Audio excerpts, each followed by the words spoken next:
X wants a paternity test after abandoning us, says one of our twins isn't his. All right, let me start this off by saying this whole situation with my ex, Alex, is a complete mess, and it's honestly been one thing after another since we split. Like, I thought things were rough when he left me while I was pregnant with the twins, but that was just the beginning. Now he's come up with the most ridiculous demand yet. He wants a paternity test for our youngest, Lila. And the reason? Apparently she doesn't look like him, so now he's convinced I cheated on him and that she's not his. Let me back up a bit and explain. Alex and I were together for a few years and things seemed fine until they weren't. When I got pregnant with the twins, Luke and Lila, he started pulling away. Like, emotionally distancing himself, barely helping with anything, and constantly finding reasons to stay late at work. I should have seen the signs, but I was too busy dealing with the pregnancy and trying to keep everything together. By the time I was about 6 months along, he dropped the bomb. He was leaving. Just like that, he was gone. He didn't even stick around to see the birth. I had to do everything on my own, which was hard enough. Luke came out looking like a mini version of Alex, no denying that. But Lila, she's got darker hair, curls, and her features are a little different. She looks more like my grandmother, who was mixed race and white passing. I didn't think much of it at first. Babies can look all sorts of ways. But apparently, Alex, and more importantly, his new wife, Fiona, are making a big deal out of it. Fiona, man, I could write a whole book on her. She's the woman Alex left me for, and from the moment she came into the picture, she's been trying to shove her way into my kids' lives, acting like she's their mother or something. The kids don't like her, which makes sense because, let's be real, who would like the woman your dad left your mom for? Fiona's always trying to get them to call her mama, and they flat out refuse. I don't even have to say anything. The kids are old enough to see through the BS. So, fast forward to now. The twins are 5, and suddenly Alex is hitting me up, saying Lila isn't his. At first, I thought it was a joke. Like, dude, she's your daughter. You were there. Well, not physically there, but you get what I mean. We were still married when she was born, and your name's on the birth certificate. But now, all of a sudden, because Fiona doesn't think Lila looks like him or Luke, he's pushing for a paternity test. Yeah, this is totally Fiona's doing, no doubt. What really pisses me off is that Alex never had a problem paying child support before. He's always done it, though I know it's not out of the goodness of his heart. It's more because he didn't want to get in trouble with the courts. But lately, he's been trying to cut down on the amount, claiming he's struggling financially. Uh-huh, sure. Maybe if he didn't blow all his money on his latest hobby, whatever expensive nonsense he's into now, he wouldn't have that issue. Anyway, I found out about this whole paternity thing from his sister Maggie before Alex even bothered to tell me. Maggie's been my ally in all this. She's the only one from Alex's side who still talks to me. She let me know that Alex and Fiona have been going around telling people that they want a paternity test for Lila, and that he's planning to stop paying child support if it turns out she's not his. She also let slip that they've been having money problems again, which I kind of already suspected because he stopped taking the kids on his weekends. He's claiming it's because he has to work overtime, but I know it's more than that. I confronted Alex about it, and his excuse was laughable. Lila doesn't look like me or you, he said. Like, dude, genetics are wild. Not every kid is going to be your clone. I even brought up my grandmother, but he didn't care. His mind is made up that I must have cheated on him, and now he's paying for another man's child. I told him straight up that if he wants a paternity test, he's going to have to take me to court. I'm not going to let him bully me into anything. I know he's just trying to weasel out of paying for his own kid, and I'm not here for it. He tried pulling the I can't afford court card, acting like I'm holding his money hostage by forcing him to pay for a kid that isn't his. Yeah, right. But it gets worse. After I told him to take me to court, he started blasting me all over Facebook. I don't follow him, but Maggie sent me screenshots. He's out there telling anyone who will listen that I tricked him into signing the birth certificate and that I'm forcing him to pay for a child that isn't his. I swear the man is delusional.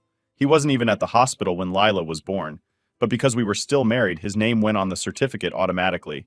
Now he's acting like I forged it or something. And of course, his Facebook rants have attracted a whole bunch of his idiot friends who think they know everything. One of them even had the nerve to message me, telling me I should just get the paternity test to clear my name and make things easier for Alex. Yeah, because I'm the one making things difficult here. Unbelievable. I've started ignoring his calls altogether. If he wants to talk to me, it has to be through text or email so I can have everything documented. I don't trust him not to twist things. I've learned my lesson after dealing with his crap for years. Plus, I'm pretty sure this whole thing isn't even about Lila not being his. It's about money. It's always about money with him.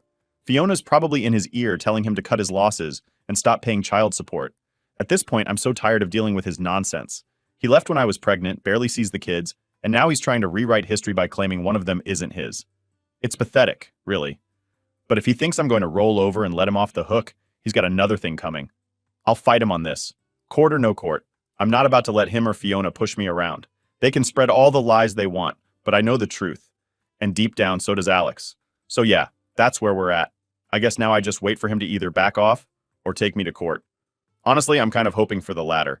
Let's see him try to explain this whole mess in front of a judge.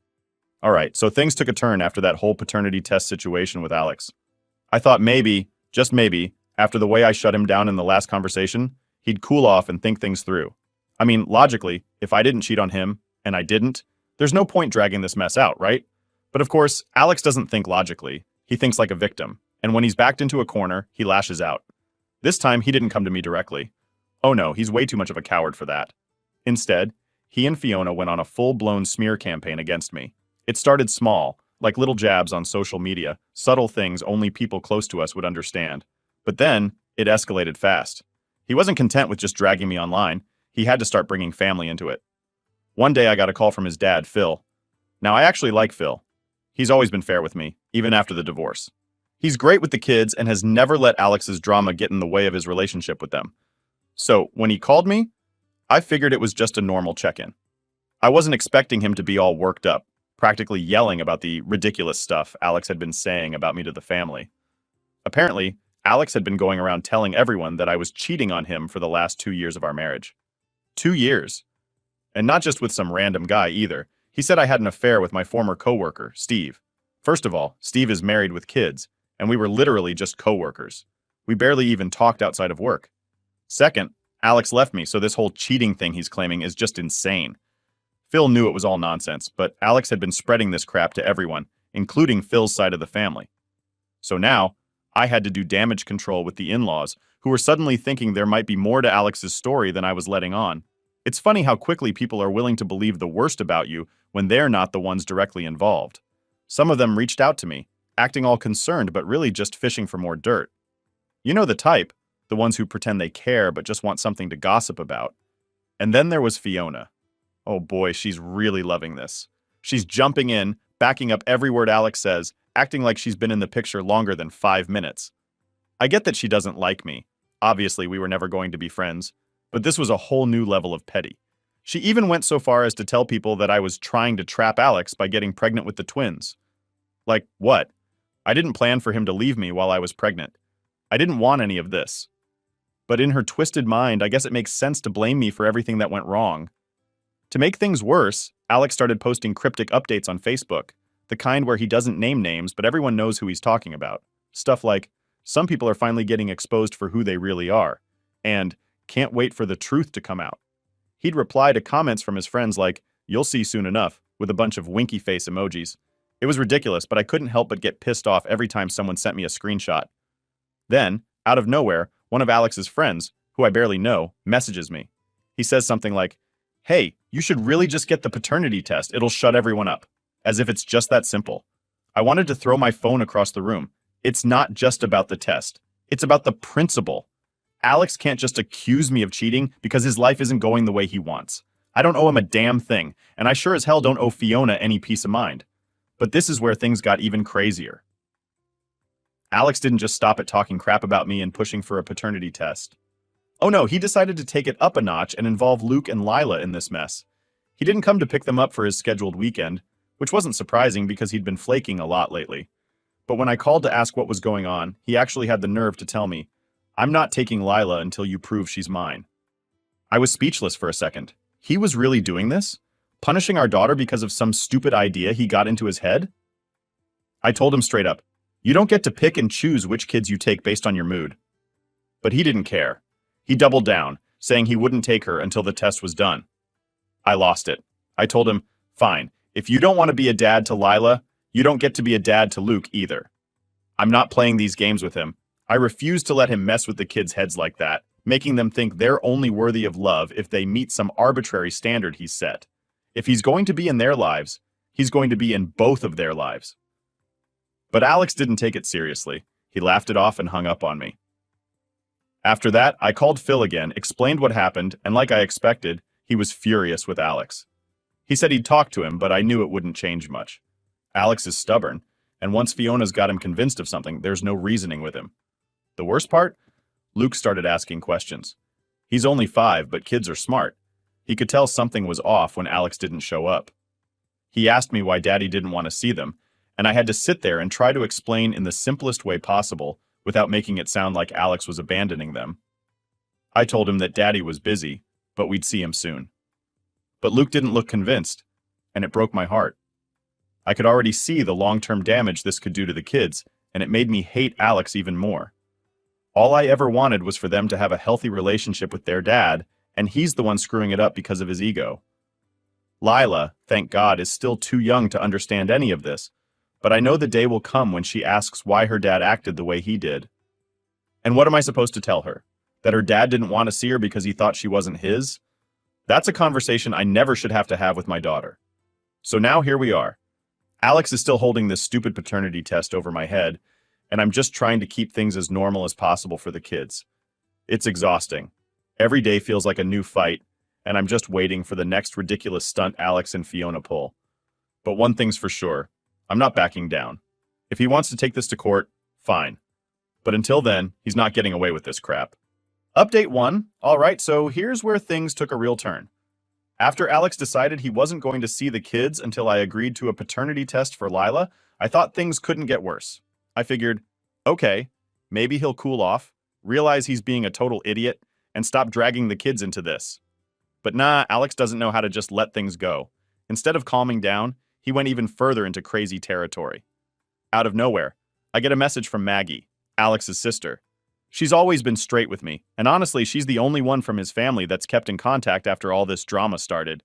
So Maggie texts me, saying that Alex and Fiona are planning to sue me for full custody of Luke. That's right, just Luke. Apparently they've decided that since Lila isn't his, they don't want anything to do with her. But Luke? Oh, he's definitely Alex's in their twisted logic, so they want him all to themselves. I swear when I read that message, my brain just shut down for a second. I didn't even know what to think. How do you decide you're only going to fight for one of your kids? And how does that even make sense? But Alex is the king of terrible decisions, and I guess this one was no different. So I called Maggie right away to get the details. She tells me that Alex has been telling people that I'm mentally unstable, and that I can't handle raising both kids on my own. Now, if anyone's been keeping track here, Alex has barely been around since he left me when I was pregnant. I've been doing everything solo, and the kids are doing great. But now he's trying to paint this picture like I'm some unfit mom just because he wants to get Luke away from me. Maggie said she overheard Fiona talking about how they're going to make me look like I've been neglecting the kids and that it's in Luke's best interest to live with them. Fiona doesn't even know Luke. Let's be real. Every time the kids have come back from their weekends with Alex, they've told me how Fiona barely talks to them unless it's to boss them around. She's no mother figure, no matter how much she wants to play the part. After I got off the phone with Maggie, I just sat there for a minute, fuming. I knew Alex was petty, but this was next-level garbage. I could feel myself getting worked up, and all I could think about was how much damage this would do to Luke if they actually went through with it. How do you explain to a 5-year-old that his dad only wants him and not his sister? How do you keep him from feeling guilty, like it's somehow his fault? I decided to take matters into my own hands. I wasn't going to sit around and wait for Alex to throw the first punch in this custody fight. I started documenting everything. I had already been keeping records of our conversations, but now I made sure to include every little detail. I even kept notes on the days he skipped his weekends with the kids. If he was going to play dirty, I was going to be ready. But before I could even get too far into preparing for this custody nonsense, Alex pulled another move. He showed up at my house. I kid you not, he just knocked on my door like we were still on speaking terms or something. The second I saw him standing there, I knew something was up. He had that smug, I'm about to stir up trouble look on his face. What do you want? I asked, already annoyed before he even opened his mouth. He didn't waste any time getting to the point. I'm here to talk about Luke, he said. We need to figure out a new arrangement because clearly you can't handle both kids. I could feel the anger bubbling up inside me, but I tried to stay calm. What are you talking about, Alex? I've been handling everything just fine. You're the one who can't even stick to your weekends. He smirked like he was enjoying every second of this. I think it's best for Luke to come live with me and Fiona full time. He deserves a stable home and well, Let's just say you're not exactly providing that. I couldn't believe what I was hearing. You think taking Luke away from his sister is providing stability? Are you serious right now? Alex shrugged like it was no big deal. Lila isn't my kid, so why should I care? Luke needs his father, not to be stuck in your mess. I lost it. My mess? You walked out on us. You're the one who's been barely involved in their lives, and now you want to take Luke and pretend like you're father of the year? Get real, Alex. He crossed his arms, clearly enjoying how much he was getting under my skin. I've already talked to my lawyer. We're filing for custody. I'm not asking you. I'm telling you. At that point, I knew there was no reasoning with him. He had it in his head that he was going to win, that he could just swoop in and take Luke away from me without a second thought. I slammed the door in his face, which I'll admit, felt pretty satisfying. The next day I contacted a lawyer of my own. I wasn't about to let Alex waltz in and take my son from me. We started going over the details of the case, and my lawyer reassured me that I had a solid case. Alex's lack of involvement, his refusal to take Lila, and his attempt to use custody as a way to hurt me were all going to work against him. And guess what? The cherry on top? Alex didn't even have the money to go through with his custody case. Maggie told me later that he'd been bluffing, trying to scare me into giving up Luke without an actual court battle. He hadn't even hired a lawyer. He just wanted to intimidate me. Typical Alex move. So after all that, nothing really came of his little custody stunt. But the damage was already done.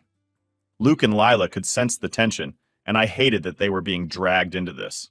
It wasn't fair to them, and I knew it was only a matter of time before Alex tried something else to stir up more trouble.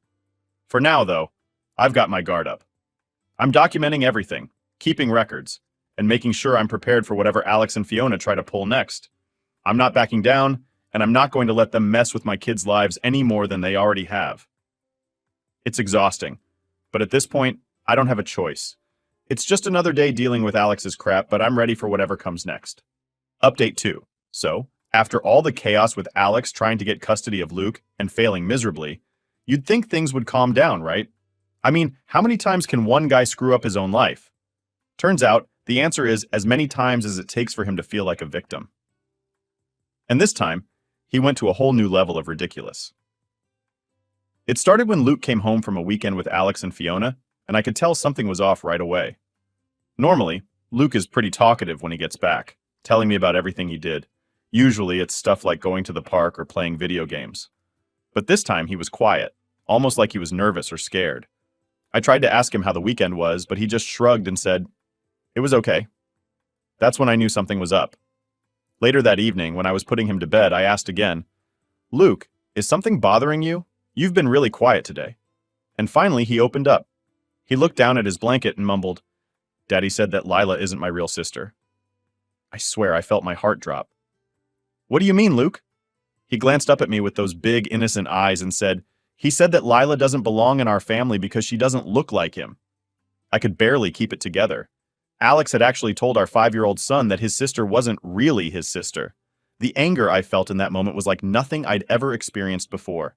I had to take a deep breath because I didn't want to scare Luke, but inside I was ready to explode. "Luke," I said, trying to stay calm, "Lila is your sister. She's your twin. You both grew inside my belly at the same time. You'll always be family, no matter what anyone says." He nodded, but I could tell he was still confused. How could he not be? His own dad was planting doubts in his head, and it wasn't fair. It wasn't fair to Luke, and it definitely wasn't fair to Lila. After I got Luke settled down for the night, I sat on the couch, fuming. I knew I needed to confront Alex about this, but part of me was dreading it because I knew it was just going to be another fight. Still, I couldn't let him get away with filling our son's head with lies. I grabbed my phone and fired off a text to him. "We need to talk. What the hell did you tell Luke about Lila?" I didn't expect him to respond right away, but my phone buzzed almost immediately. Of course, he denied everything, saying, "I don't know what you're talking about. I didn't say anything like that." Classic Alex. Deny, deny, deny. I wasn't buying it, though. Luke had no reason to make something like that up. I told Alex as much, and all he could do was deflect, saying I was probably confusing Luke by treating Lila like his sister when everyone knows she's not. That was it for me. I called him, and when he picked up, I didn't even let him get a word in before I laid into him. "How dare you say something like that to our son? What kind of father tries to turn their kid against his own sister?"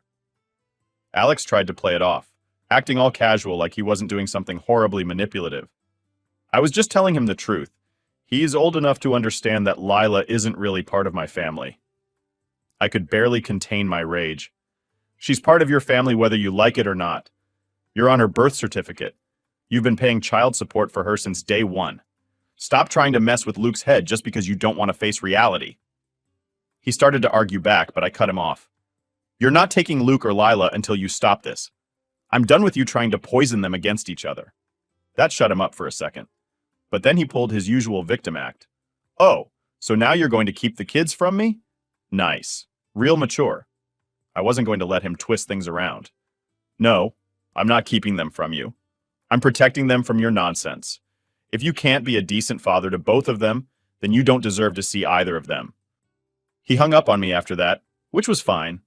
I wasn't in the mood to listen to more of his excuses anyway, but I knew this wasn't over. Alex wasn't the type to just drop something, and I had a feeling he'd come back with something even worse. Sure enough, the next weekend rolled around, and Alex didn't show up to pick up the kids. I wasn't surprised, but it still hurt, especially for Luke. He had been excited to see his dad, even after what happened, because he's 5 and doesn't fully understand what's going on.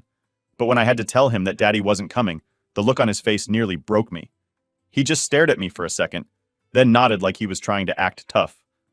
"It's okay, Mommy," he said, but I could see the disappointment in his eyes. That night, I sat down and wrote out everything that had happened. I knew I needed to have this all documented in case Alex tried to pull some legal stunt again. I wasn't going to let him get away with this, but I also needed to be smart about it. I couldn't just fly off the handle every time he did something awful, even though I really, really wanted to. The next week, Alex finally texted me, acting like nothing had happened. "Can I pick up Luke this weekend?" he wrote, not even mentioning Lila. I didn't even hesitate before replying. "You pick up both of them, or none of them. I'm not playing your games." Of course, that set him off, and he tried to argue that he wasn't ready to deal with Lila until the paternity test was done, but I stood my ground. You don't get to decide when you're ready to be a father. You either are, or you're not. I could tell by his response that he wasn't happy with my ultimatum, but at this point, I didn't care. I wasn't going to let him keep pulling this crap. If he didn't want to step up and be a dad to both of his kids, then I was perfectly fine handling things on my own. I'd been doing it since day one anyway. So here we are. I haven't heard from Alex in a few days, which is actually kind of a relief. But I know this isn't the end of it. He'll be back with some new plan, some new excuse, but I'll be ready. I'm done letting him mess with my kids' lives, and I'm definitely not letting him get away with treating Lila like she doesn't belong. We're a family, all 3 of us, and nothing Alex says or does is going to change that. Update 3. All right, so here we are. After everything that's gone down, you'd think Alex would finally get the hint and just stop with his nonsense, right? But no, that's not how he works. Just when I thought he couldn't go any lower, he finds a way to surprise me. I should have known better by now. This time, though, he really crossed a line. It started with another text from Maggie. By now, she's my go-to for all the dirt on Alex, and honestly, she's probably the only person in his life who still has a shred of common sense. So when I got a message from her on a random Tuesday afternoon, I knew it wasn't going to be good. She told me Alex and Fiona were planning something big, something legal. Apparently, they were gearing up to file for full custody again, but this time they were going to claim I was unfit to raise the kids. Now, I know I've said this before, but seriously, Alex barely sees his kids. Fiona has no relationship with them other than trying to play pretend mom when it suits her. And now, they're going to try to take the kids away from me by claiming I'm the unfit one?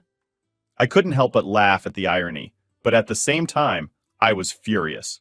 This wasn't just some petty Facebook rant or a no-show on a weekend. They were going after my ability to take care of my kids. My kids. I wasted no time. I got in touch with my lawyer right away, explaining everything Maggie had told me. Luckily, I'd been keeping records of all Alex's ridiculous behavior, from the skipped weekends to the stuff he'd said about Lila not being his. My lawyer reassured me that I was in a solid position, but it still felt like a punch to the gut. No matter how strong my case was, the fact that I had to fight for my right to keep my kids just made me sick.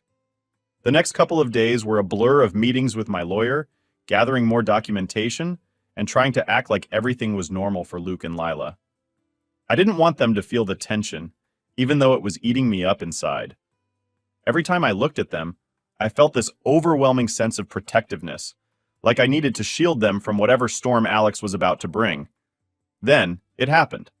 Alex filed the paperwork for the custody case, claiming I was emotionally unstable and unable to provide a stable home environment.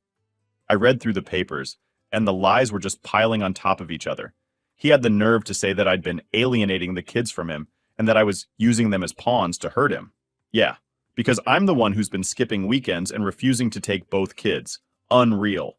My lawyer was confident, but I wasn't feeling so sure. Courts can be unpredictable, and the thought of losing even partial custody of my kids was terrifying. I knew I had to stay strong, though, because if I showed even a crack, Alex would use it against me. A few weeks later, we had our first court date. Walking into that courtroom, I felt like I was about to throw up. Alex was there, of course, looking smug as ever, like he already won. Fiona was sitting next to him, all dressed up like she was going to some fancy event, not a custody hearing. The way they were acting, you'd think they were the perfect family, just trying to rescue poor Luke from his terrible mother. But then, something happened that I wasn't expecting. As we went through the process, Alex's lies started to unravel. My lawyer did an amazing job presenting all the evidence we had, showing how inconsistent Alex's involvement in the kids' lives had been. The texts, the emails, the missed weekends, it was all laid out in front of the judge. And as the hearing went on, I could see Alex's confidence fading. Fiona, too. She started fidgeting, like she knew they were losing. The turning point came when the judge asked Alex why he wasn't fighting for both Luke and Lila. That was the moment everything fell apart for him. He tried to give some half-baked answer about how he didn't believe Lila was his, and that it wasn't worth fighting for a child that might not be his. The judge didn't buy it. She asked if he had taken a paternity test, and when Alex admitted he hadn't, it was game over. The judge didn't hold back. She practically tore into him, telling him that being a father isn't something you pick and choose based on convenience. If he was going to fight for custody of one child, he should be fighting for both. His whole argument fell apart right there. You could see it in his face. He knew he was done. By the end of it, the judge ruled in my favor. Not only did Alex's attempt to get full custody fail, but the judge also ordered him to continue paying child support for both Luke and Lila. It was a huge relief, but I didn't feel like celebrating. This whole thing had been exhausting, and I knew it wasn't really over. Alex would probably come up with some new scheme eventually. That's just who he is. After the hearing, Alex and Fiona left the courtroom without saying a word to me, which was fine by me. I didn't want to talk to them anyway. I just wanted to get home and hug my kids, knowing that they were staying with me where they belonged. When I got back home, I sat down with Luke and Lila and just let out a big sigh of relief. I didn't tell them the details of what had happened. I didn't want to drag them into the mess any more than they already were. But I made sure they knew how much I loved them, how much I would always fight for them. So that's where things stand now. Alex is out of tricks for the moment, but I'm not naive enough to think he's done. He'll probably come up with some new angle in a few months, but I'm ready for him. I've learned the hard way that being a parent means always being prepared for the unexpected, especially when you're dealing with someone as toxic as Alex. But no matter what he throws at me next, I'm not backing down. These are my kids, and I'm going to do whatever it takes to keep them safe from his mess.